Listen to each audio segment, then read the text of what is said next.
Hello, friends, one and all. Good evening. I hope that you are doing well. Welcome to the Merry Corncrakes podcast, which is the official affiliated podcast to the Corncrake magazine, which exists to promote English literature, both in the past and from the present, produced by classic authors and by independent writers today. And it also promotes lots of independent artists. And it is with that in mind that we have a very exciting announcement to talk about today. Joining me to do that, I have two stalwarts of the Corncrake. First, let me introduce Shield Maiden, the editor of the Corncrake. Hello, Shield Maiden. How are you? Good afternoon. I am well. How are you? I'm doing well, thank you. And joining us is the graphic czar, the chief nitpicker of the Corncrake. It is T. Meadows. Hello, how are you, sir? Good evening, good evening. Doing fine and dandy. Excellent. Well, we have a big announcement, and I think it's only proper that Shield Maiden, you give this announcement. What has been done by the Corncrake?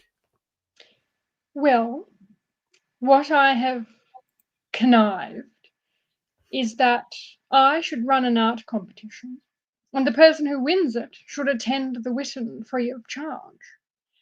And seeing as the Witten tickets are approximately £500, basically that's like you know the monetary end point.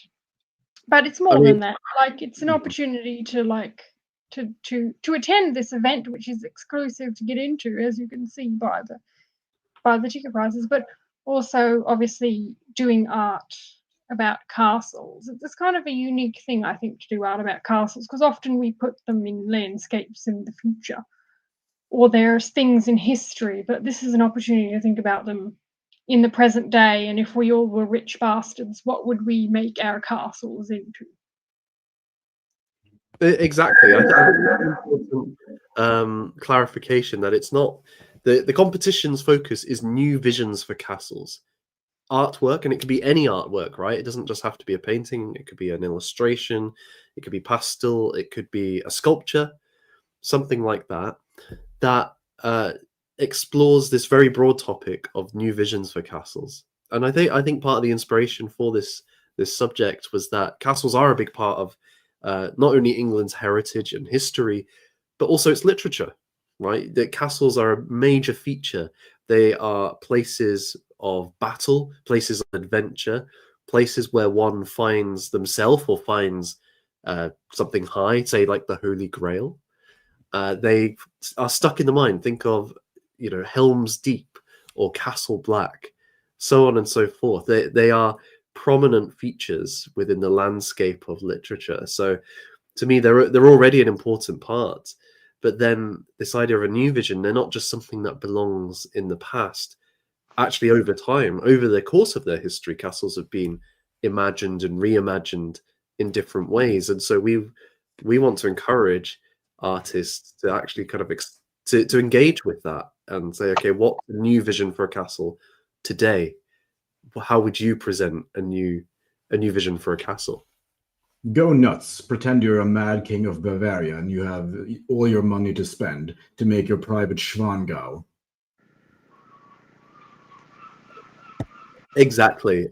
I mean, I feel like I should raise here one of the probably most famous examples of this is the was it the Neuschwanstein Castle? Have you Neuschwanstein, constructed by this Bavarian King Ludwig, among other castles. It is in this area called Schwangau, where you have plenty of castles built in, I think, the 1800s. Mm-hmm. But it's very romantically and slightly mad Bavarian king that wanted castles to make his surroundings more pretty. Neuschwanstein specifically, he built because he wanted a private place to listen to Wagner. Mm-hmm. Because this was King Ludwig, right? He was Ludwig. Not sure if it is the first or second, but it's a Ludwig. Yeah, and he was the patron of Wagner and also built the opera house for Wagner too. So it seems like it all fits within that kind of mythological, legendary Germanic history. And what's quite interesting about this building is it's not one particular style. It's like he's merged together the castles of German history into one beautiful, outstandingly striking example. This is the German castle's greatest hits in one castle. In one castle, yeah. So he had a new vision for castles, right, in the 19th century, the age of industrialization and so on. This guy, exactly. Yeah. So this is like, if you want the short summary of what you're being challenged to, guys, it's this kind of thing. Have any of you visited this castle? I have not, no. Have you? It's very interesting. Yes, I have, a few years ago. How do you get to it? Well, first you go to Germany, and since you take a lift or stairs, perhaps. Well, there's a long and winding road that leads up to it, and you can take the apostles' horses, your feet, and walk up there. What? But it's also possible to hop on a horse and carriage. So you can't drive a car up there?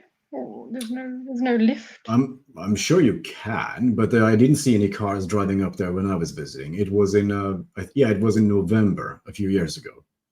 A horse and carriage sounds more proper though, right? I think a car would ruin the aesthetic a little bit.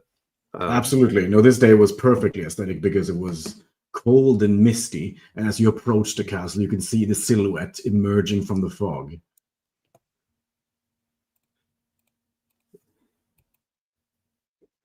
So yes, there have been actually paintings of this done as well, although we don't talk about one of the paintings.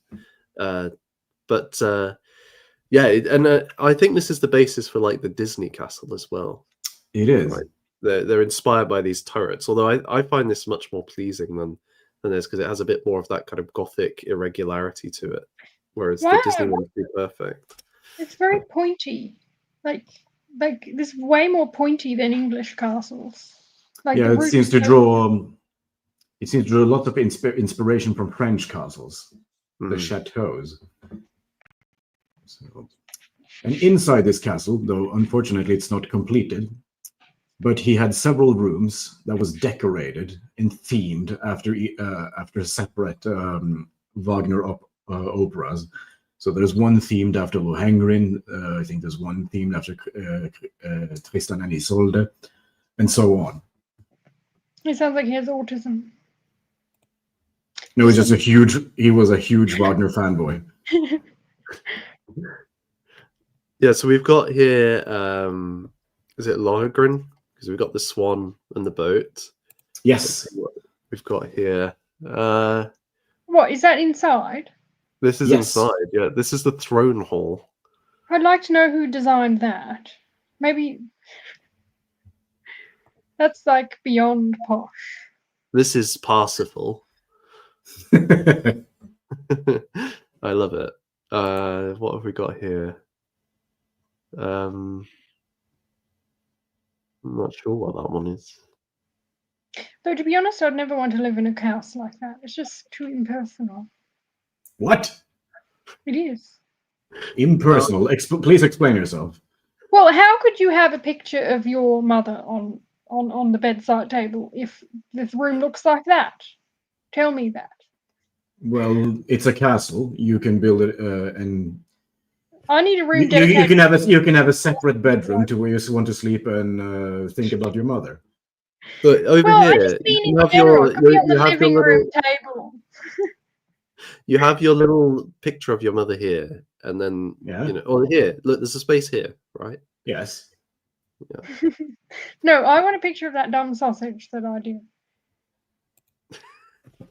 And the walls were a bit crowded, so not too much space for that. But that I would really call that a luxury problem. What is it? I think we should return to the competition just briefly before we go into your winning sausage. I'm going to bring up the page for it, which there's also a link in the description. So the competition here, there are a number of rules, but the key one here, I think, is that the deadline is the 31st of July 2025. So you have basically the whole of June and July to work on your art. It's a fair crack of time. And you're allowed to submit more than one piece of art, and each piece of art will count as a separate entry. So the more you do of a good quality, the more chance you have of winning this amazing prize. And you've already mentioned it, Shield Maiden, but the Witten is put on by Shieldings every year. It is really an amazing conference with lots of, the people that we see online who interact with us. They go to this conference, they speak, but more than the speeches, which are of a very high quality, it's the opportunity to meet people that you've been talking to. That is really invaluable. So it's a really good event to go to, and this basically is if you win the prize, you get a free ticket to go, and that includes accommodation and meals for the whole conference. So you're in a very good. It's a very good deal in that respect. But there's a bit more, isn't there? There's a bit more. Yeah, it's important to note is that you don't have to be making the art within the next 2 months. If you've already made a great picture of a castle sometime in the past, you can submit it, provided obviously it's your own work and you have the rights to let me publish it later on. Well, because that's an important point here. That is after the Witten, there's going to... Well, actually, let me row back for a second, because at the Witten, there's going to be a panel on new visions for castles. And so the winner of this is going to be invited to give a 5 to 10 minute talk on their artwork for the panel, which will be a really great way to celebrate it. And then afterwards, the Corncrake is going to produce a special, unique edition focusing on this new visions for castles, or celebrating castles. And that's going to include the speeches, and the artwork that has won will be on the front cover. And then any artwork which is submitted to this will be considered for publication within this magazine. So even if you don't win, there's a great way to kind of promote and celebrate your artwork too. So I think just participating has a really good reward at the end. Are there any other rules or things that we want to talk about on that front? Is there anything I've missed? I'll just make a quick note that AI is not acceptable at all. I just want to get in before the Christmas rush and remove AI entirely from anything. But yeah, other than that, I think it's a pretty open competition, because as you mentioned earlier, it can be painting, charcoal, sculpture. Some people do digital art. You can put in many different submissions if you want. So yeah, it's quite a broad. Yeah, it's not an uptight competition. It's quite loose, and yeah, if anyone's interested, I think artists who come to the Witten can use it as networking. So I think it's really good for them. I've actually met a few artists there as well. So yeah, it's a good networking opportunity for artists to come to the Witten. So it's a good opportunity for them. I'd like to add that even though it is quite open-ended, if you look at point 6, the judges, me being one of them, we will look for the strongest combination of aspiration and craftsmanship, because we want this to be, as I said, aspirational. You can be a really good craftsmanship, really good with your renderings and paintings, but we're not looking for techno dystopia here. What are you looking for then, Mr. Meadows? Well, a techno dystopia is, to contrast it with that, a techno dystopia is like a huge a world where everything is a prison, where everybody is a prisoner of technology. Whereas we're looking more something that would be a good home for a human spirit of adventure, something uplifting for the soul. So we don't want these to be soul-crushing dungeons. but yeah, more the home of vitality and inspiration. Because I mean, that's what castles can be, right? And in many stories, they're not just like hellholes. They're not like you know, when you play a lot of video games, it's like you go into a castle and it's basically, as you say, a dungeon that you've got to work through and grind through and fight goblins or something. No, castles are something which speak very deeply to that kind of reaching for the big, for the infinite, for that something beyond. They're a statement as well. Reach for the nobility, reach for the noblesse oblige. This is not this is not the contest where we will give you a prize for resenting evil counts or saying being nitty-gritty about nitty-gritty and sad and dour about all kind of sad and tragic histories of kings and nobles past. We really want you to embrace nobility in always positive forms. Would you agree with that? Yes, I think this sounds good. And the other judge is Art Dino. He couldn't be here today, but he is on the up and up. He's actually exhibited, you know, alongside Alexander at the exhibition. And he's actually illustrating some books for Old Sovereign Publishing as well. So, you know, obviously he can't be here to speak for himself, but you know, it's the same attitude. It's about positivity in the future and appreciating the past and not black pills. You know, we don't want black pills. No, we want something that's more like the ancient Greek definition of art, something that is uplifting for the soul. Yeah. So that could easily include, obviously, a landscape picture, but it could also include, you know, a scene of a marketplace with the castle behind it, or it could include an interior scene of a room in the castle. You know, so there's quite broad a possibility. I think that's exactly right. It's castles, as Meadows said. It's your imagination is the limit here in terms of how you focus on it. And there's so many aspects to a castle. I was even thinking about the the carving on one strut is an interesting thing in itself. Never mind the whole piece. So you can really go to town, or as we were looking, the interiors of a castle can be just as rich as the exteriors. So there's, and I think that's true when you look back at the medieval era, when the castle in Europe is really born in it as we would think of them. The only other comparable building is the cathedral, and in many ways they have interchangeable roles within society to certain degrees. These strongholds of culture, commerce, and community. So I think even exploring that kind of relationship is something that's quite interesting. There's so much. I wish I could paint. I would enter this competition if I could paint. But sadly I cannot. But that gives everyone else an opportunity. With that in mind, I have compiled a little list or PowerPoint of castles from fiction or art that I am particularly inspired by or find imaginative. So are you guys up for me putting that on and we can have a little look through? Yes. Yes. Bring it on. Bring it on. And you know, you might react different ways to me, so I'll be interested in that. So let's see. We have if I can I do this? No. All right. Can you see that?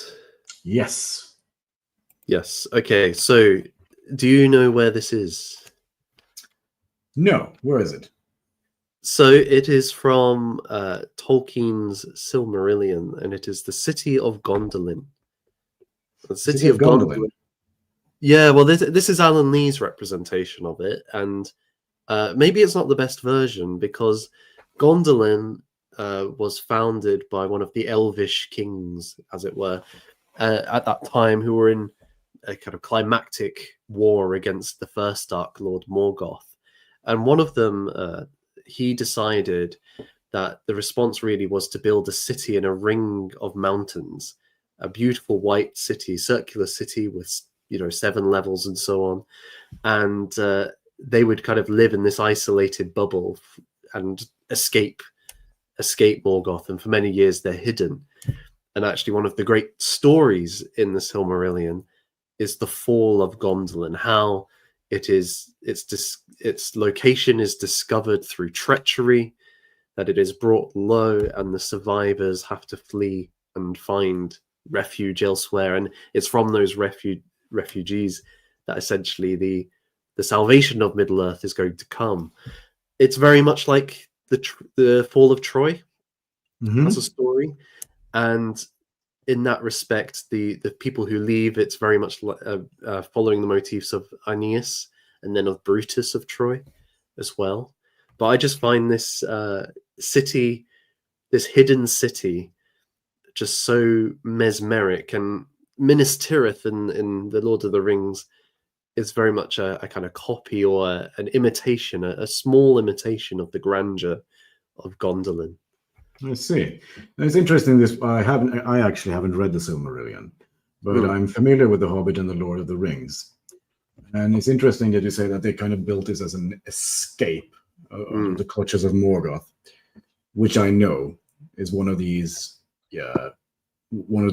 first evil Dark Lords. And in one way, it seems like a very, very grand, or your description makes it sound like a very grand version of the Shire. Mm-hmm. It's like an elven shire. Would you agree with that? Yeah, I get what you're saying. Like a place which is just like a bubble. Yeah, which is kind of immune to the washing evil over the land, but it can't last forever because nothing can escape it forever, right? And that's the flaw here. That is it Turgon? I think his name is the king. Like, it's good for a while. It's good while you have that golden age, but eventually it's going to fall, and it falls. But when it falls, well, you're trapped in this city, right? It's very difficult to escape if you've built your city in a ring of mountains, and the only way in is the way Morgoths come in. Yeah, you shut yourself into the certain doom. Yeah. Yeah. So there is a kind of inherent tragic flaw within this at the same time. Elves imprisoning themselves within mountains and walls. Mm-hmm. It's all kind of foreboding because mountains and walls is something that you associate with dwarves. Like something very un-elf-like. So it's in one way, the impression I get is like they really went against their nature in this. Yeah, I can see that. Yeah. I can see that. Yeah, that's an interesting kind of point on that. And actually, throughout the Silmarillion, there's a lot of that kind of thing. So in Nargothrond, which is another elvish kingdom, they live in the caves, which used to be inhabited by the dwarves, and they hoard treasure down there. But again, they are destroyed when a great dragon comes to steal their treasure, basically. And you're like, okay, the elves are going against their nature again. They're living underground when they should be, frolicking in the woodlands and so it's like they're denying themselves and being punished for it. Mm-hmm. What do you think of this castle Shield Maiden? To be honest, it's too northern for me. Like, it looks like it's built beyond the Arctic Circle. There's very Hyperborea energy going on. Mm-hmm. So, I like stone that's golden or red or something, grey or blue. Keeping in touch with the stone around it. So, it's pretty and everything, but it's not quite my energy. Quite disagree with you there. I'm having both the association of Greece and the Alps at the same time. Greece, though, because of the colors that the painter has chosen, the blue and the white stone is kind of reminiscent of the colors on the Greek flags and that city, what's it called? Santorini. It's a very famous Greek city with those blue dome-shaped roofs. Do you think it's the type of thing that makes you think it's built in the mountains of Greece, or is this like? No, the mountains reminds me more of the Alps. So a city on the top of the Alps in Switzerland. Yeah, or at the foot of the Alps. But I suppose that's an interesting kind of well, it's a good point actually, in that a lot of there is an interesting relationship between land and castle, or land and any building actually, and Ruskin was one of the great kind of advocates for your building should be made of the materials of the land around, and so kind of complements what's in there. I think with Gondolin, in a sense, it's trying to emulate the perfect city of Valinor, and so that it has an ethereal quality, which, while the mountains, there's a degree of kind of palette complementation here. It's always going to kind of jut out. It kind of glows with that reverberation of the divine that the rest of Middle Earth isn't going to quite have. So I could see maybe that there would be a bit of a clash there, but I think that's intentional. I don't think it could be any other way. Shall we move to the next one? Yes. Yes. So this next one is a painting by Wenzel Hablich, and he was. Oh, I should have researched this, but I think he was a German painter in the Weimar era, and he did a lot of kind of funky. Is that even a castle? It looks like well, a piece it's called a crystal castle in a sea of glass, and what it reminded me of was in the Arthurian legends, there are obviously tons of castles, right? And I was thinking about, okay, which one's my favorite? You've got Camelot, where the knights of the Round Table meet and feast and have tournaments, and it's kind of that quintessential, ideal medieval castle. You have the Castle of Maidens, which is a place of testing and trial, where knights must keep their, overcome physical challenges, challenges of deceit, challenges of lust, etc., etc. You have the Castle of the Grail, Monsalvat, where only the knights of the holiest disposition are able to reach it and even enter it, and there behold divine mysteries. But to me, the one that's always captured my imagination the most comes from a Celtic or a Brittonic poem. So very old, preserved in the kind of Welsh tradition, and I think it's An Praidu or something like that. I can't remember the name of it exactly. But Arthur and his warriors go on a raid into the fairy underworld. By fairy, I don't mean like 19th century Tinkerbell kind of characters. I mean like elves and dwarves and so on, the magical world. They go into the fairy underworld or otherworld, and on their boat, they go and raid the Castle of Glass, where the King of Fairies has his court, and they steal several treasures, including a magical cauldron, which constantly replenishes and fulfills those who drink from it. They steal, other treasures like a great sword, which always slays those who are wounded by it, and a spear, which will always take a soul when it is unsheathed, and so on. But almost like all of the band of warriors are wiped out in the process, and I think it's like 5 return. But this idea of the Castle of Glass, it's always just captured my imagination. And I don't know if Hablich knew of this story, but this to me comes close to what it might have appeared like.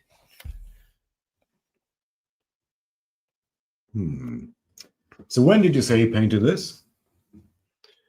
It's either the 20s or the 30s. Oh, yeah. Yeah, you mentioned the Weimar Republic. Mm-hmm.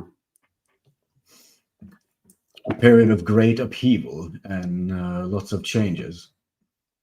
So I don't want to psychologize too much, but it's an interesting period to draw something that's so crystallized. Like it's almost like the artist was really, really wishing for stability, like in a beautiful form.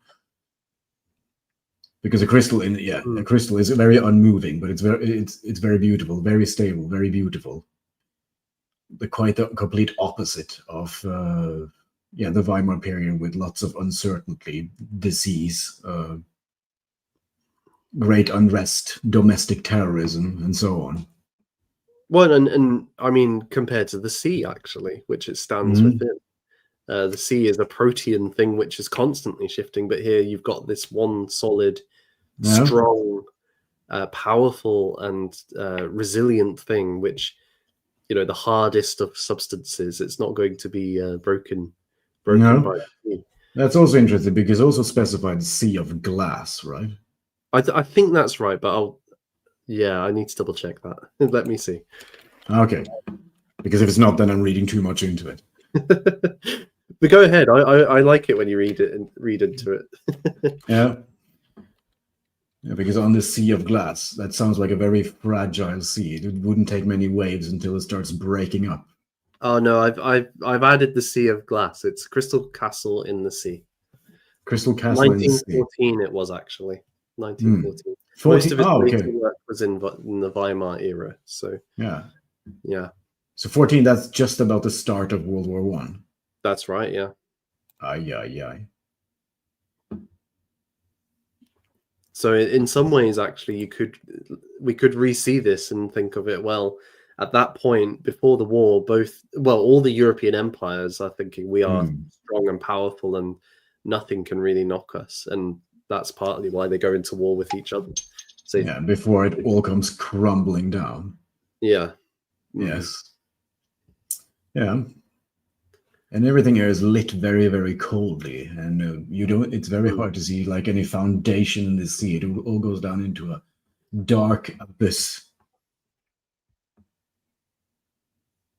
It kind of draws you in as a consequence, though, because it's the one thing within the dark which has any light to it.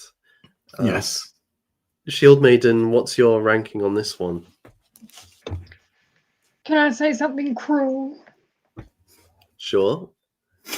If I carved this crystal thing up, and put it onto cheap jewelry, how much money could I make at country fairs? Probably enough to start printing the Corncrake. Let's do it. Let's do it. Okay, I will move on to our next castle. And I've actually got 3 shots of this one because I'm too enthralled with it. But it is Castle Lothric from Dark Souls 3. Have you played Dark Souls trilogy at all, Meadows? A little bit. I am familiar with it, and I am familiar with the concept of pushing through the challenges in a world of constant decay. Yes. A shadow world where everything is just an echo of former glory. Pretty much. I mean, and in that respect, there were other castles which could have been more glorious, like Anor Londo is probably the most beautiful place within any of the games, and it's really like a golden age area. Although if you know your lore, there's complications to that. This is the main setting for Dark Souls 3, although there are other areas. This Castle Lothric, and it's just sprawling and has so many ways to go, ways that intersect with each other, dark dungeons and high towers, sprawling barracks and bridges over massive chasms. In many ways, it's something which could never truly exist, but that's part of the fun of it. And as you said, Meadows, the whole premise of Dark Souls is it's a struggle, it's hard, it's suffering. You have to really play well to get through the game. You're going to die a lot in the game, but there's a lot to explore. And it's this feeling, I think it ties in with a lot of the kind of Grail literature, actually, in terms of you must go through a process of severe reformation or growth or learning as a character and as a player. And as you're going through and working your way through this labyrinth of a castle, this process takes place. So by the time you reach the end, you have actually ascended into becoming the strongest, mightiest warrior within that world. You have become that which is worthy to attain the most powerful and authoritative position. So I think this castle kind of it has that aspect to it built into its architecture in a way.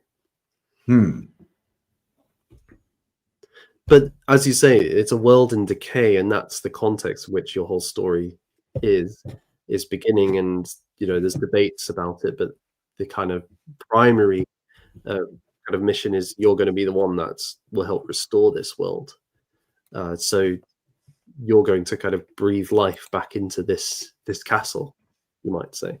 It's almost like a Nietzschean challenge then, to love your fate. Do you have what it takes to love your fate and step up to the challenge of being vital in this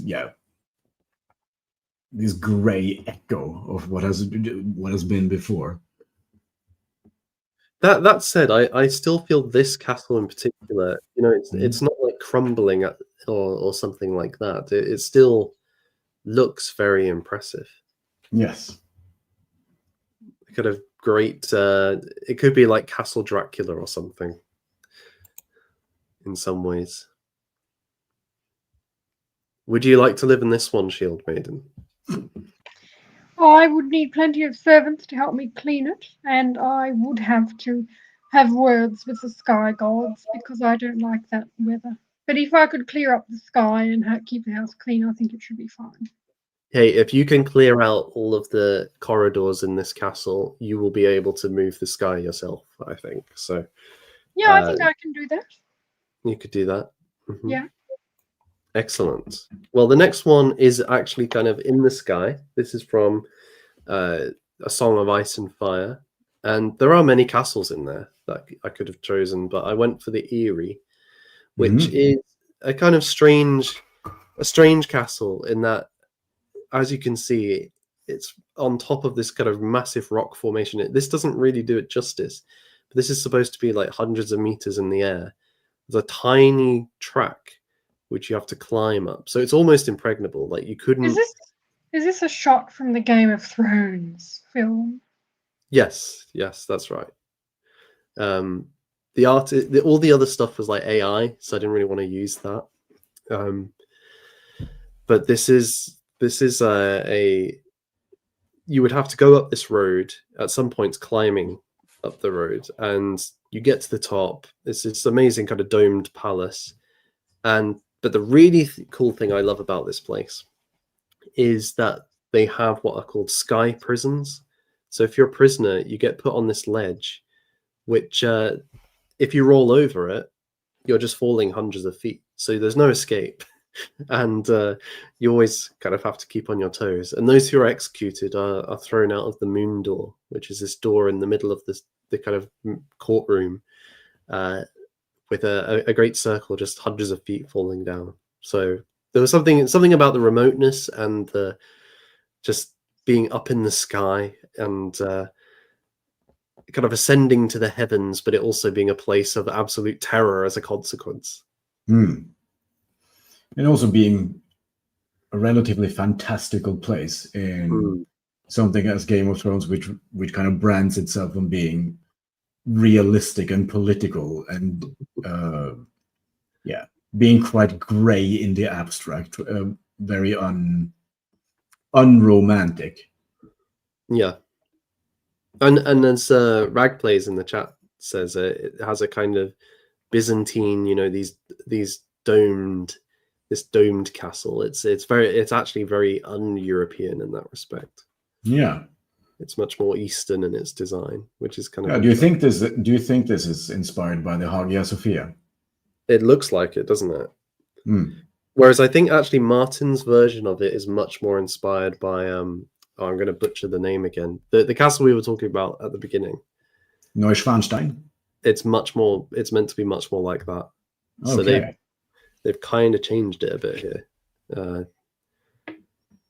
I'm intrigued as to why they did that. But yeah. You would never be with the connotation that comes with describing something as Byzantine. Because when we describe something as Byzantine, but correct me if I'm wrong, because I'm not a native English speaker, but if something is Byzantine, infer that it's like ossified. It's kind of dying, and it's very, very rigid and unchanging, almost prison-like. Yeah, that's true. That's true. It's well, I guess as an art style, it would have vivacity, but it is a kind of long lost empire, which has kind of to the Western mind. Perhaps I'm generalizing, but it seems like it's very like stilted in some ways. It lacked the kind of organic, how would you put it? The kind of freedom of the Anglo-Saxon mind, where it's okay if the plan doesn't go right or the structures need to change. There is room for improvising. Yeah, the Gothic imagination, right, where there's the improvisation. Yeah. This is looking for perfection in its form, and as a consequence, it cannot ascend beyond, the rounded top. So there is a kind of death in that. Whereas the Gothic, because it allows improvisation, because it allows the unplanned. Well, that's what life is like. That's what growth is like. So yeah, I think that's a really good way to put it. Yeah. Also, when you look at Gothic architecture, it also has this overall elegance to it. But when you look closer at it, it also has room for the grotesque, most common materialized in or shown in as gargoyles. Yeah, and I guess the cathedral is probably the place you would find most of that sort of sculpture and architecture. You can also find some of it. Have you ever been to Heidelberg? No, I haven't.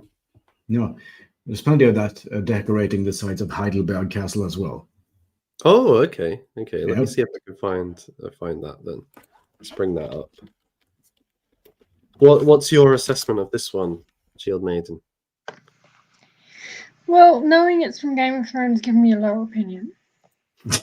I think the concept of it is good, though, like having a remote castle. That's all. The castle is made by man, but it is as harsh as the elements that it is made on. That's an interesting concept.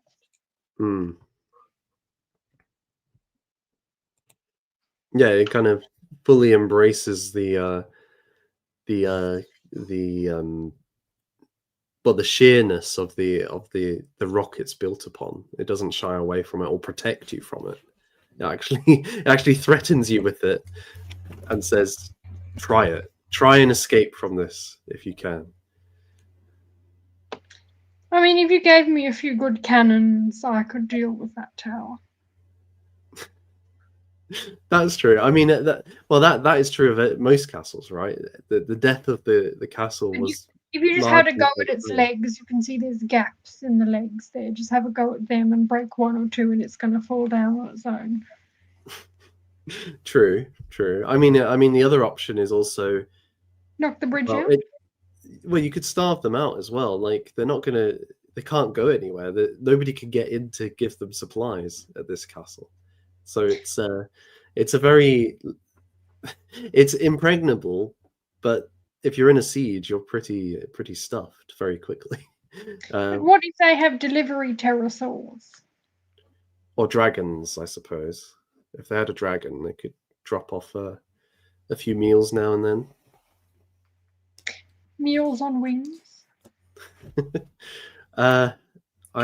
Kentucky Fried Griffin. Yeah. Yes. I nearly kicked you from the stream there, Mr. Meadows. What? Why? This is Heidelberg that you were mentioning.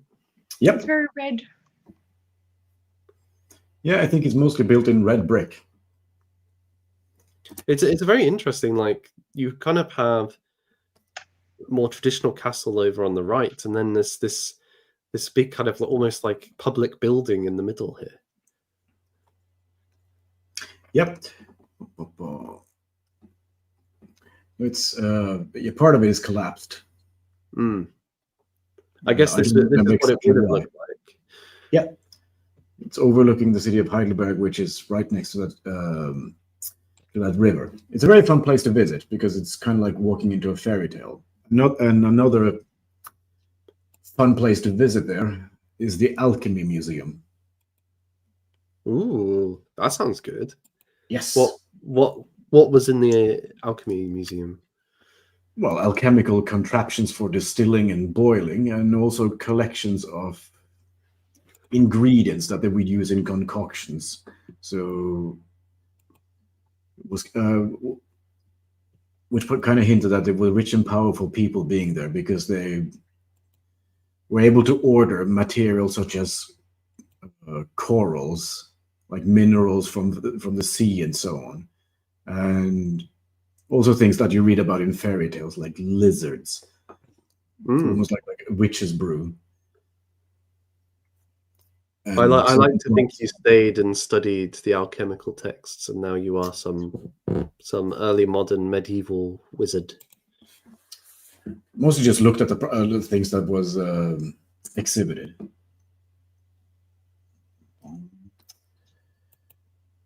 Let me see. I'm going through some pictures of my own.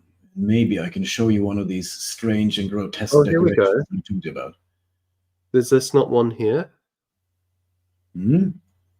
We've got a little green man kind of creature. That could be. Yes, you see lots of decorations there on the sides of the wall. Yeah. Let me just. Oh yeah. Let me just make sure that I.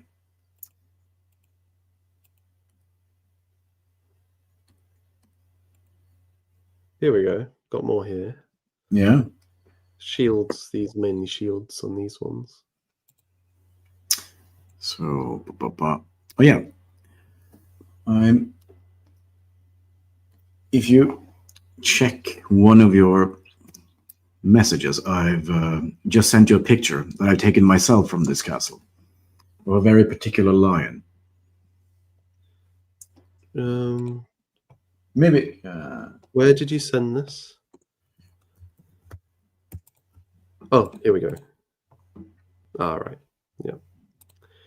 But yes, it is. I'll bring that up in a sec. I like it though. I like this castle. It's we want to visit it. It's a very particular one.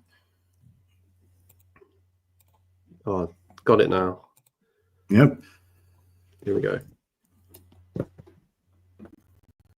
Yes, that is really striking. It is really striking, and it's this wonderful contrast between the overall elegance and majesty of the building itself. But then as you move closer, you see like, what, this is decorated by something that looks like a lion with a hangover. Yeah, it's cross-eyed, isn't it? Be me tomorrow morning. Yes, you're going to look like this. Yes, we will. Where do I get a beard from? Goes well together with the fact that also in Heidelberg, you can find the world's biggest, largest wine casket. I need that immediately. I think the next Karlstag needs to be in Heidelberg. Really, this is what's jumping out at me. So I have another couple of pictures. Mm-hmm. This one was your suggestion, Meadow. So do you want to say a little bit about this?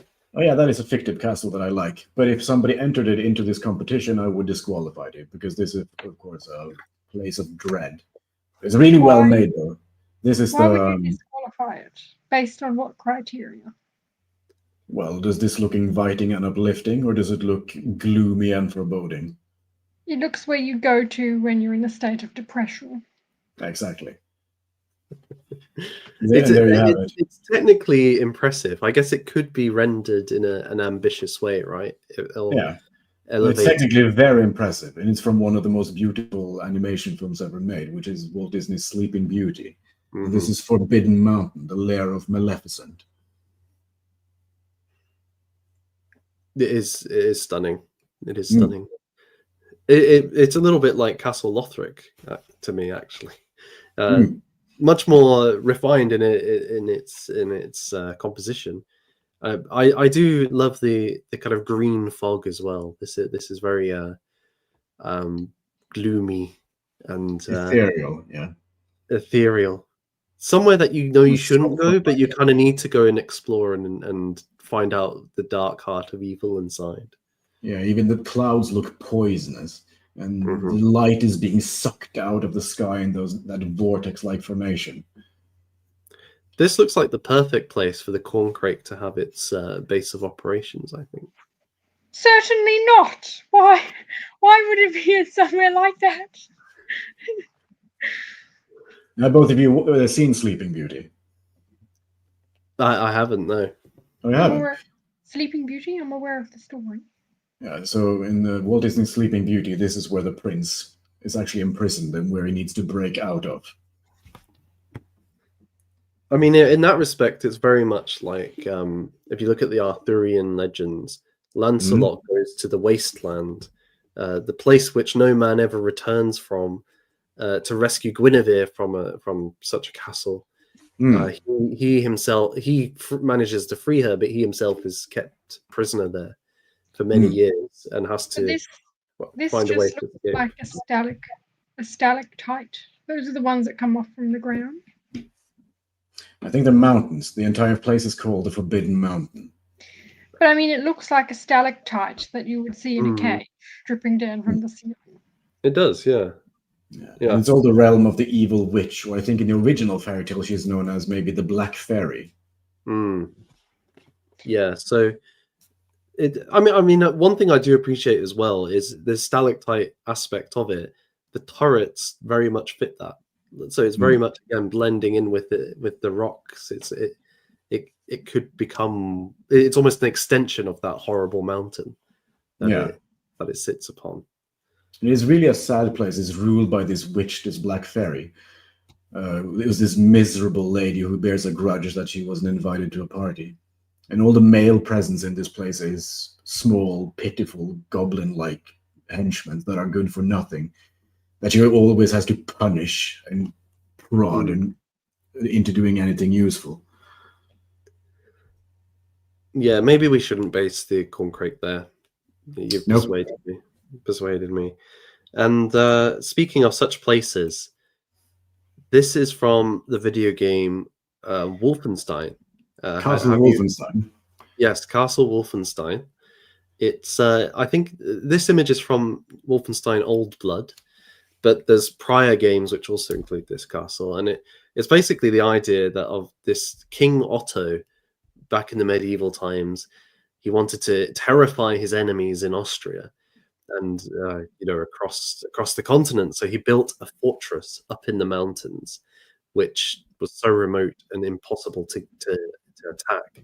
And so what you can see here is there is a cable car, and the only way, because the other entrance is in the back, but the National Socialists have taken over in World War II, and they have made it so that you can only get in by cable car coming through the ravine. And like, this is your first impression in the game, is like coming up this cable car into this just very foreboding and terrifying structure looming over you.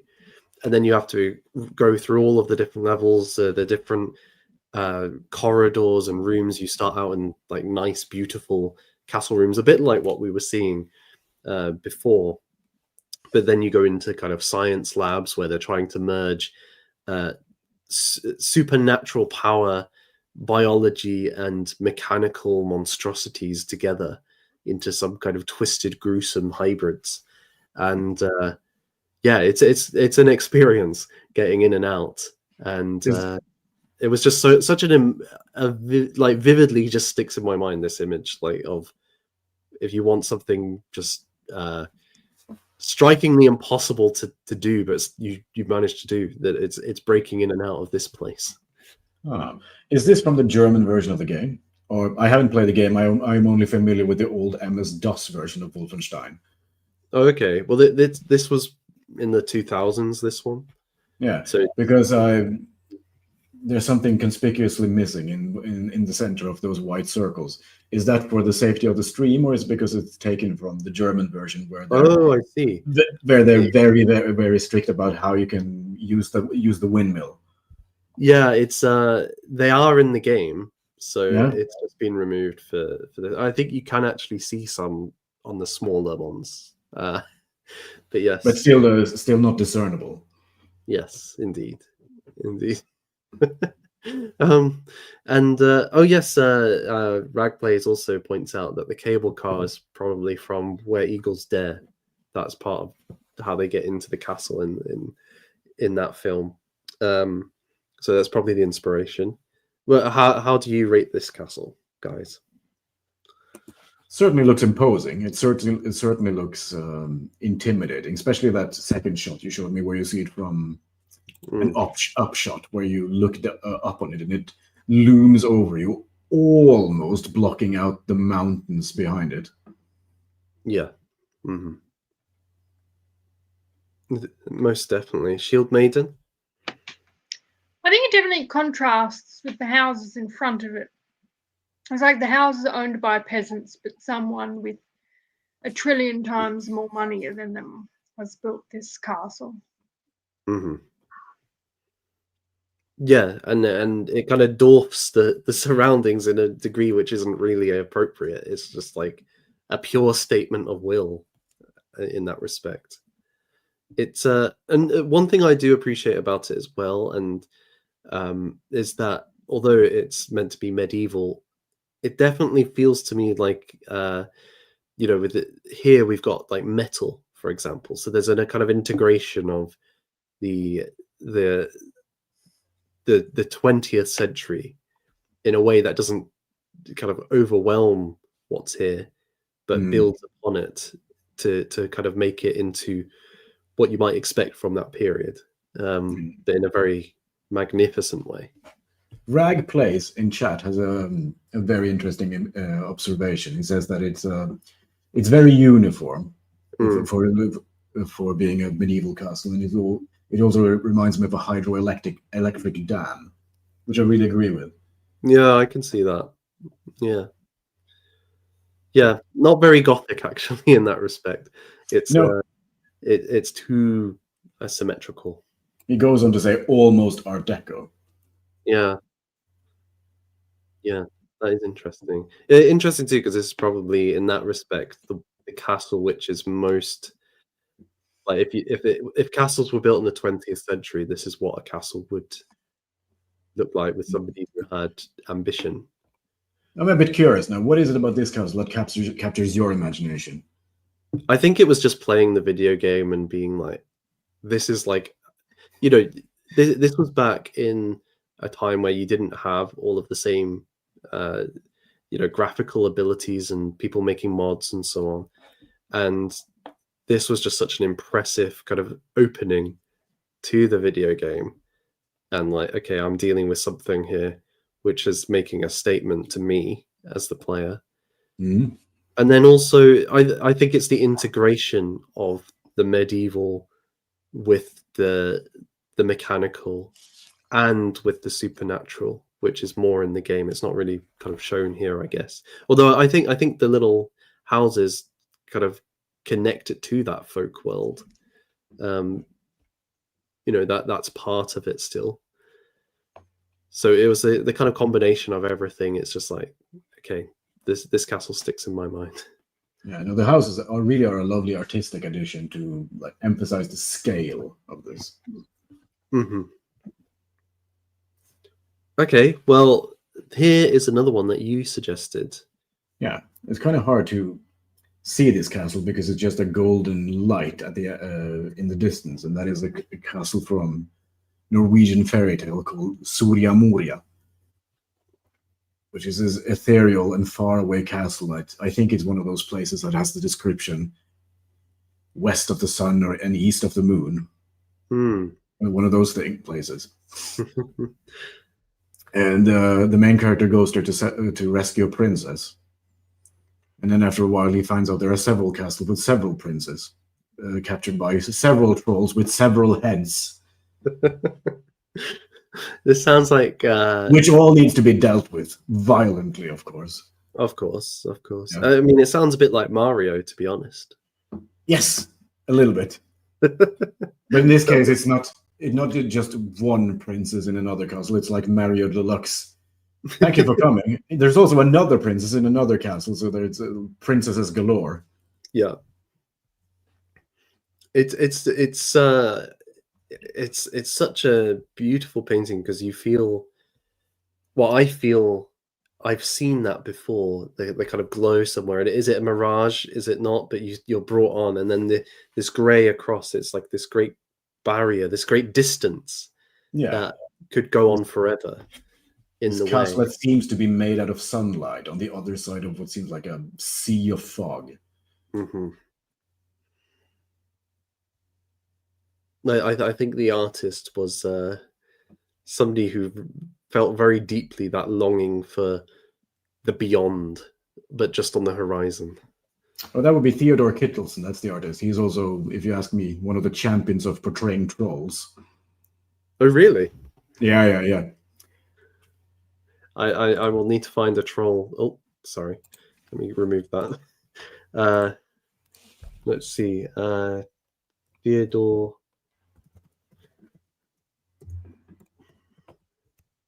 Kittleston. Oh yeah. Here's one.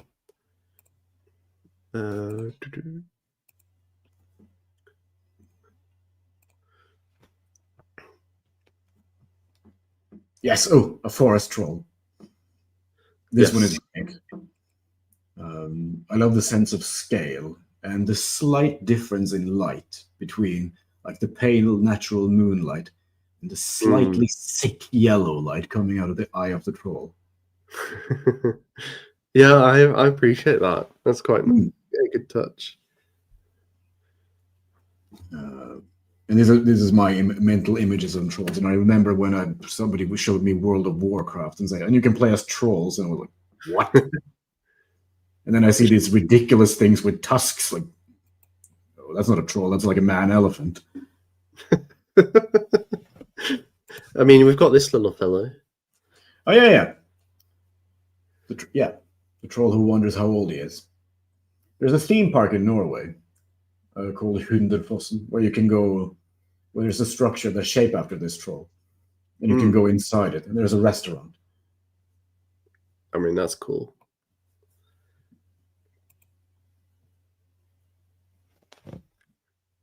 Yeah, the same artist. This is you, Shield Maiden.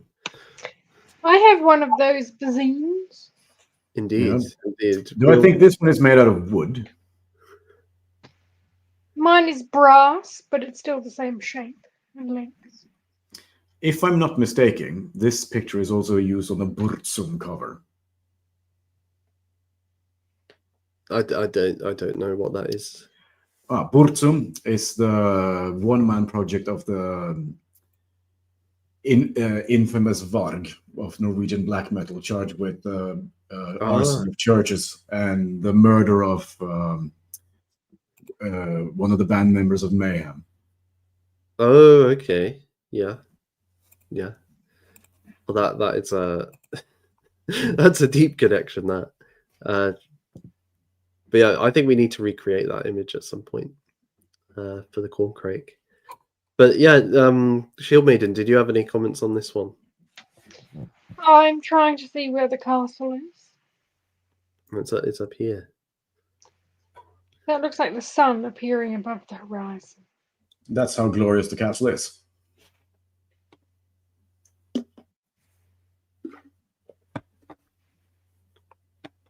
Well, let us move to the final castle.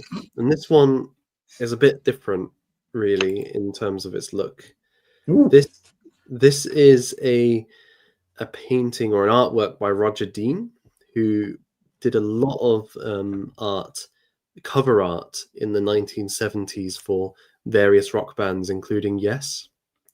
Very much. I was about to ask. Yeah. He's the guy. And it's all these amazing kind of rock formations which mix with architecture, which span over space and giant kind of ethereal floating landscapes. It's really there's something quite wondrous about them, but at the same time strange and have a kind of alien quality to it. Very like visiting another world, which is similar but not quite the same. And this one, I can't remember its name, but it had castle in it. I will see if I can find the exact name for it. I was going to ask, is this actually a castle? Because it just seemed like a very castle-looking rock formation.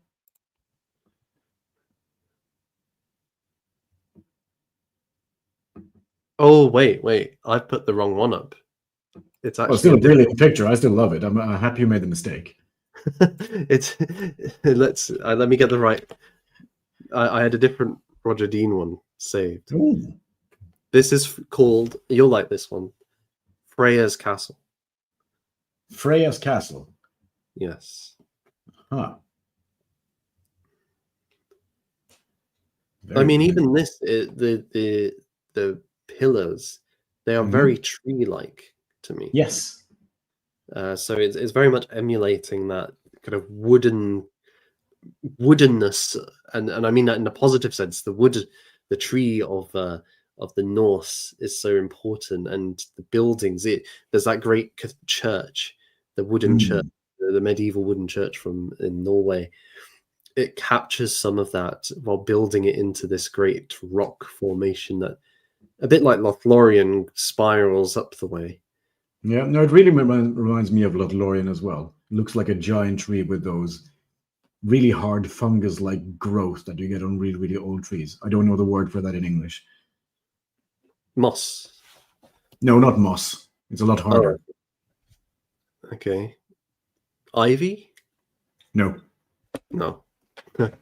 Yeah, it does have that quality to it. What do you think of the blueness of it? The ice cold blue. Looks very dreamlike, but also very cold. So it looks like something that's about to go from a nice and pleasant and calming dream into a cold nightmare. Yeah. It lacks a bit of the kind of human warmth, as it were. Yeah, that seems to be waning away in the horizon. If you compare it to like this presentation of a castle, this place makes, to me, it's like my heart will burn with joy in this place. Yes. This place, I don't get any of that. No, if I arrived here, I might be thinking maybe I took a wrong turn somewhere. Indeed. Shield Maiden, what's your view on this one? I think the shade of blue is divine.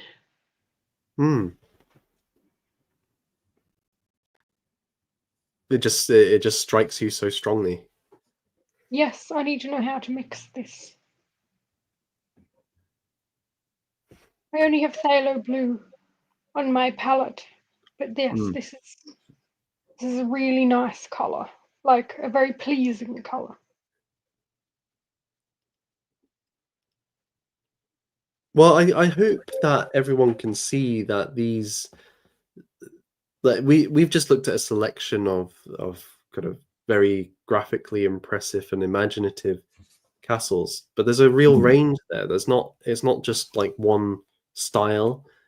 There's not just one influence, and they're not just kind of limited to a Norman castle or a medieval castle. It's people have been very creative, and so I hope that you're inspired by these and think, okay, maybe I wouldn't copy everything in them, but there's things there to think about, the combinations and relationships and approaches in color, in shape, in ambition, in setting, that can kind of open doors for you taking part in this competition. The merging of impressions and shapes, like this last one, which is both a tree and a castle at the same time.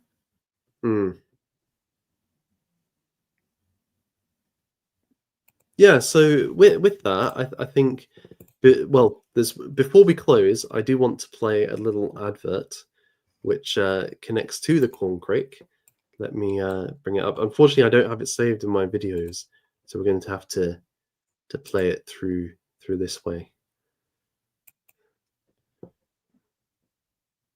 What is this little fellow reading? Let us take a closer look. Ah, yes, the L&A catalogue, the premier place for excellent and exquisite art and literature, produced by independent artists and authors from the UK and around the world. Buy your copy on the Corncrake Mag Etsy or read it for free on corncrakemag.com. Do it now! Yes, go and buy the L&A catalogue. There are still some left, right, Shield Maiden? Yes, that is right. There are a bunch left, but their numbers dwindle quickly, so get in while stock lasts. Indeed, indeed. And you can see great art in there too, such as by Mr. Meadows. And somebody I would like to highlight in there would be certain Daniel Mitsui and Alexander Adams. Absolutely. And not just art, also clothing. As you saw in the ad there was some wonderful coats in there. And if I'm not mistaken, you have worn one of those coats on several occasions, haven't you? I have. I was tempted to wear it tonight, but it is very warm in the UK at the moment. That's how cozy that coat is. It is the perfect evening coat. And yeah, there are just so many great artists and authors in there in the catalogue as well. Many who have written for the Corncrake, actually. That's right, Shield Maiden? Yes, a lot of the people involved, like that have stuff in the catalogue, have been involved with the Corncrake, but obviously there's also a bunch of people I've come across in the meantime who aren't haven't written stories, but they're still artists or authors, and they're still supportive of the Corncrake work. So, it's the whole sphere of influence that the Corncrake has created in the last year or so since it started. Yeah, everything brilliant is exclusive, so make yourself exclusive. Get yourself a copy of the Arts and Literature catalog, and get your hands on some of the things exhibited therein. Mm-hmm. And they're only £5, so it's very cheap, and you can have one like next week if you really wanted it. So go and do that now. Go to the Corncrake Magazine's Etsy shop to do that.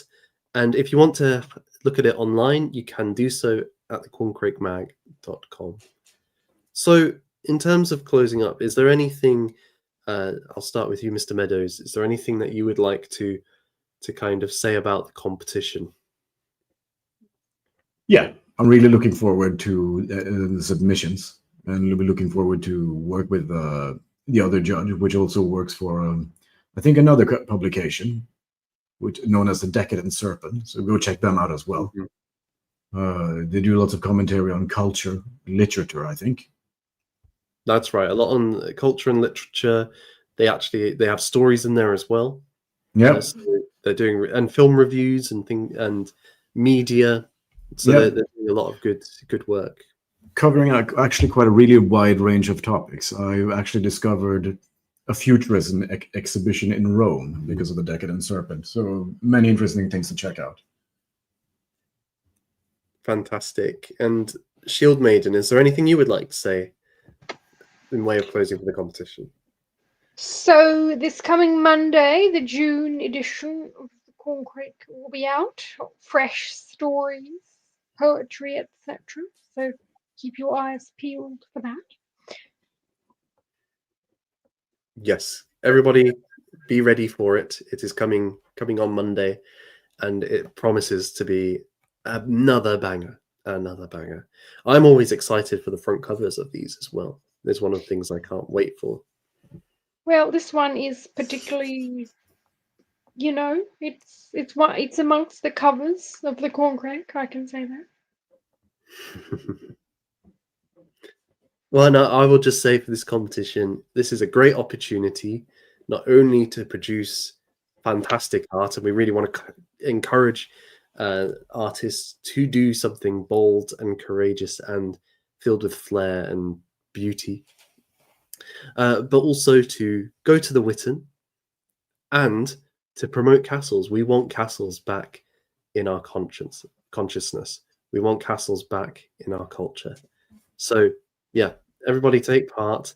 If you have any questions, you can message the Corncrake, or you can email at the address which is put in the document.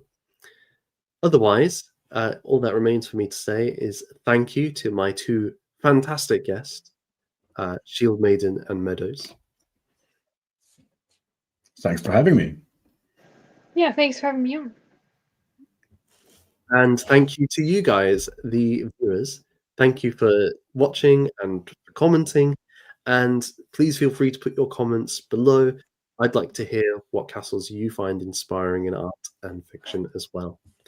Till next time, God bless you all. Good night, friends. Good evening.